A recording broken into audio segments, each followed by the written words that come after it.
A Garota do Lago, livro escrito por Charlie Donlea. A morte de Becca Eckersley, 17/2/2012. Depois de revelar seu segredo, Becca se sentia muito bem. Ela foi em direção à sua casa de palafita, em Summit Lake, uma cidade envolvida pelas montanhas e por um lago. Era uma noite fria e ela achava que não estava sendo seguida por ele. Becca chegou em sua casa, tomou um banho e foi estudar. Ela estava cursando a advocacia. Chega o momento em que alguém bate na porta. Ela abre, pensando ser um conhecido. No mesmo instante, começou a agressão. Foi empurrada contra a parede. Foi uma cena extremamente assustadora. Ela sentiu uma dor insuportável quando foi estuprada e em seguida asfixiada. Uma sirene ecoou na noite, mas Becca já não podia mais ser ajudada. Kelsey Castle retornou ao trabalho. Ainda era difícil superar, mas ela se esforçou. Penn pediu que ela fosse até Summit Lake para fazer uma reportagem sobre o único homicídio que havia ocorrido na cidade. Becca, 14 meses antes de sua morte. Becca estava no final da faculdade de Direito, fez alguns amigos, Gail, Jack e Brad, durante esse tempo. Estavam todos preocupados com as provas finais, então Brad planejava entrar na sala do professor Morton e ver as provas. Brad cursava Direito para colocar seu pai, que era político, na prisão. Kelsey Castle, Summit Lake. Kelsey foi correr no bosque. Ela conheceu Ray, que trabalhava em um café, e marcou de ir lá para saber um pouco mais sobre o homicídio. Kelsey chegou até a delegacia para começar a colher informações, mas o delegado disse que tiraram o caso dele, mas iria ajudar no que fosse preciso. Ela foi para o hospital para tentar conseguir os laudos médicos. Não conseguiu ter uma cópia, mas pôde ler os laudos. Lá ela descobriu que Becca tinha sido estuprada antes de morrer. É meio suspeito que o pai de Becca queria omitir o caso, pois seria péssimo para a imagem dele, que pretendia se tornar juiz. 13 meses antes de Becca morrer, ela estava se envolvendo com seu professor de lógica, Tom Jorgensen. Ela não era mais aluna dele, mas ainda assim as pessoas veriam como algo errado. Eles se encontravam no café e de vez em quando se relacionavam, mas eram vistos como amigos. Jack e Brad conseguiram a chave e foram para o campus atrás da prova. Eles conseguiram fotografar todas as páginas da prova. Kelsey Castle. Kelsey foi para o café. Lá ela começou a conversar com Ray e descobriu que Liv, a dona do café, foi a última pessoa que Becca conversou antes de morrer. Pegou o endereço dela, combinou com Ray de voltar lá se precisasse de mais alguma informação. Kelsey foi para o hospital à procura do Dr. Peter Ambrose.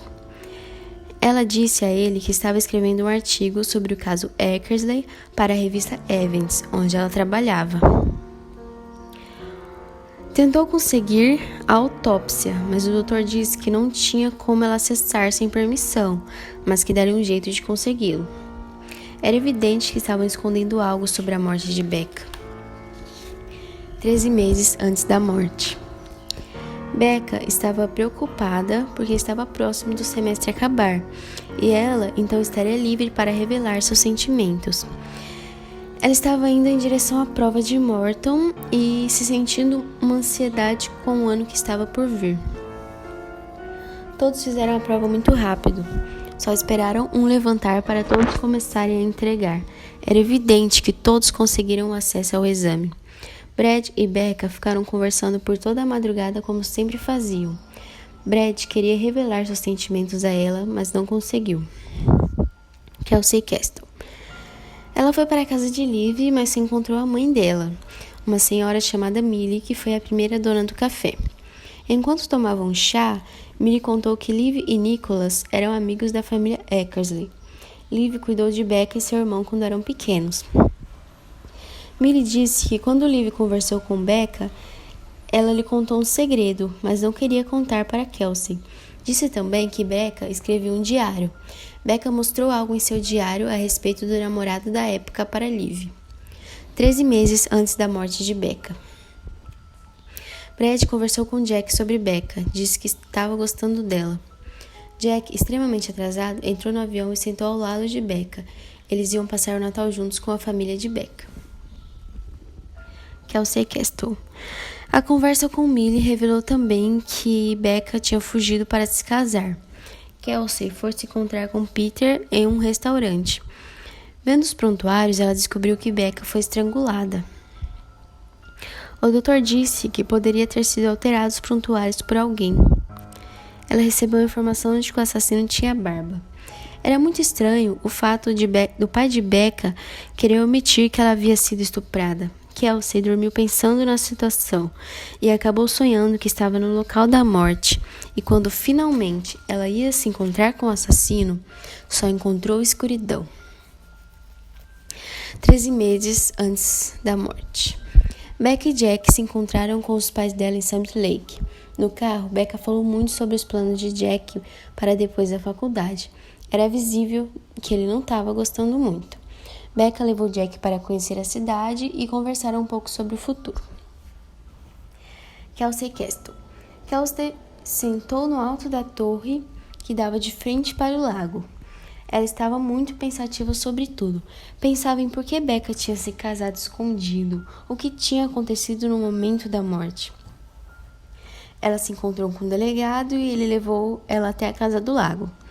Ele disse para Kelsey não mexer em nada. Ela observou todo o ambiente e foi para o quarto de Becca à procura do diário, mas não o encontrou. Ainda inconformada que Becca era casada, queria saber se existia uma certidão de casamento, mas o delegado afirmou que não. 13 meses antes da morte de Becca. Eles ficaram 3 dias após o Natal em Summit Lake. Falavam muito sobre a vida deles, e Jack dizia que sua vida era mais simples se comparada à de Becca. Eles foram para um restaurante e lá apareceu o ex-namorado dela, um que não deixava ele em paz. Ele era barbudo, arrogante.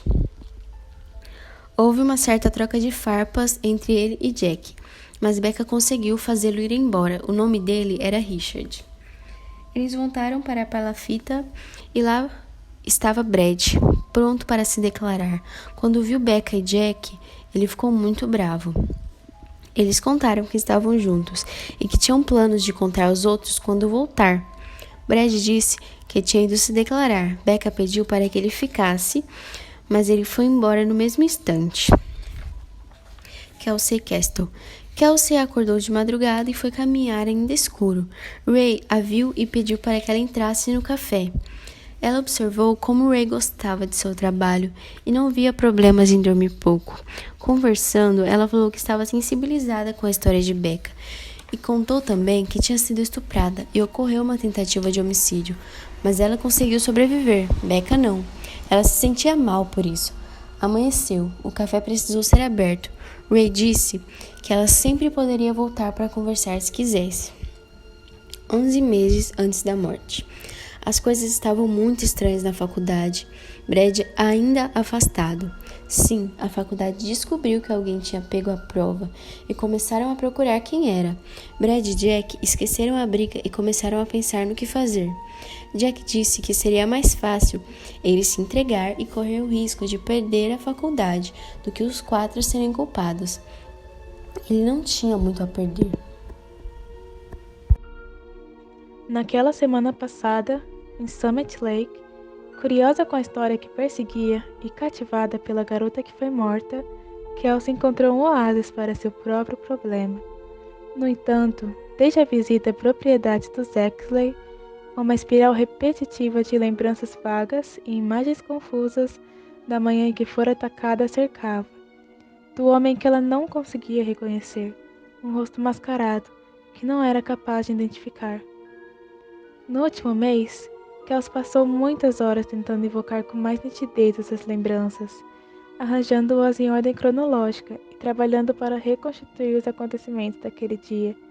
Era como se sua mente usasse uma coleira elétrica, incapaz de ir muito longe sem tomar um choque. Apesar disso, na mesma semana, com a ajuda de Peter, Kelsey descobriu que a vítima estava na espera de um bebê. 10 meses antes da morte de Becca, Jack encontra Brad à mesa da cozinha, com um envelope rasgado à sua frente, junto com uma carta dobrada. Pela expressão de Brad, Jack soube o que aquilo significava, mas acabou perguntando do mesmo jeito, o que resultou na afirmação do garoto em ter sido negado nas universidades que prestou. exceto a Universidade de Maryland, o que, de acordo com ele, seria um desgosto a seu pai. Logo, os dois garotos conversaram por um momento, até que Brett deixasse o apartamento, e quando fez, Jack ligou a Becca contando o ocorrido. Na manhã seguinte, Gale, Becca e Jack se reuniram em um ambiente local, onde discutiram sobre o ocorrido por um tempo, mas o que Jack não sabia era que receberia uma mensagem um tanto peculiar no fim daquela tarde, na qual dizia: "Você a tirou de mim, Jack, mas acho que ela realmente nunca foi minha." No 11º dia, Kelsey e sua companheira adentram as montanhas, na esperança de algum morador as beneficiar com alguma informação importante sobre Becca ou sobre o homem com quem ela se casou. O dia da morte de Becca. A garota faltou à aula sexta de manhã e não se preocupou com sua sessão de estudos à tarde. Carregara seu carro na noite anterior com produtos não congeláveis e pegou a estrada às 8. A viagem para as montanhas levava 5 horas e mais cerca de 1 hora da Summit Lake. Assim que chegou ao local, se encontrou com uma velha amiga, Livy Houston, onde, em meio de uma conversa, acabou confessando estar casada com Jack e que sua mãe ainda não sabia sobre, por fim, pedindo o segredo a Liv. Ainda no 11º dia, Peter liga a uma das amigas de Becca, Gale Moss, afirmando que apenas queria ajudar no caso. Durante a ligação, Peter fez perguntas que insinuavam que Jack tinha uma relação com a morte de Becca, o que irritou a Gale, fazendo-a confessar que Jack morreu no mesmo dia em que Becca foi assassinada. A noite da morte de Becca. A garota pegou um papel em branco e o pôs na sua frente. Não soube de onde viera a inspiração, ou o que estimulara a escrever uma carta para a criança de estação. Mas, em certo lugar de seu coração, Becca desejou se comunicar com o feto que desenvolvia em seu ventre. Escreveu durante 10 minutos. No fim, assinou com suas iniciais. Dobrou a folha de papel 3 vezes e colocou a carta no envelope, junto com as imagens do ultrassom. Escreveu para minha filha na frente do envelope e o colocou no canto da ilha da cozinha. Poderia tê-lo guardado num lugar secreto, se tivesse tido a ideia. Talvez dentro de seu diário. Mas Becca não sabia. Na certa inebriada pela franqueza de sua conversa com Liv Houston, que deixara seu diário sobre a cadeira do Café Millie. No 9º dia de investigação de Kelsey, ela e sua companheira Rê decidiram finalmente pôr as mãos no diário de Becca. Mas para isso, as duas precisariam de um plano bem formado. Ainda na noite de sua morte, ao receber a visita inesperada, Becca se encontrou alegre e animada, deixando tudo o que estava fazendo para trás, por fim o abraçando. Logo os dois conversaram por alguns minutos. Na conversa de Gale e Peter, a garota falava como sua amiga Becca gostava de chamar a atenção de garotos, o que ela considerava uma falha de caráter. Porém, Peter obteve uma informação importante nessa conversa, que Becca havia partido o coração de Brett. Após a cruel morte de Becca, o assassino observou seu corpo imóvel com o peito arfando como um asmático. Por um momento ficou sem saber o que fazer, até que covardemente saiu junto a um dos pertences da vítima. Kelsey e Rê adentraram a uma das cabanas na montanha, aonde encontraram bilhetes que começavam com um único B, e também várias fotografias do rosto de Becca. Mas algo lhe chamou a atenção. Um bilhete onde dizia: "Para aqueles que vierem atrás de mim, conheçam meu inferno e nunca escapem desse lugar e do que espera por vocês aqui." Rê rapidamente grita por Kelsey no galpão, e assim que a mesma chega lá, um cheiro repugnante toma conta de suas narinas.